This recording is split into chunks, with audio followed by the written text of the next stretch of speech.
Espazo de innovación e colaboración educativa, unha cita de nova creación impulsada pola Xunta, a Deputación de Ourense e Expo Ourense, a primeira feira educativa. No seu percorrido polo evento, o titular do Departamento de Ensino do Goberno galego, Román Rodríguez, felicitaba a centros docentes e alumnos pola calidade das iniciativas presentadas estes días.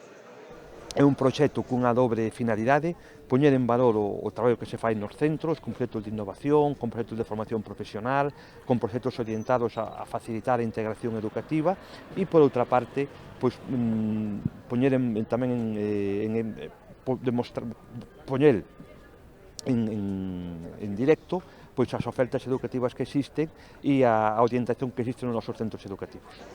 A feira busca fomentar o intercambio de experiencias, a aprendizaxe colaborativa e o fortalecemento das relacións entre os diferentes niveis educativos. A cita ourensa enmárcase no novo calendario de feiras Galicia Educa, impulsado pola Xunta para dar visibilidade a estes eventos como ferramenta para mellorar a orientación formativa e vocacional do alumnado e, ao mesmo tempo, amosar o bo traballo que desenvolven os centros educativos.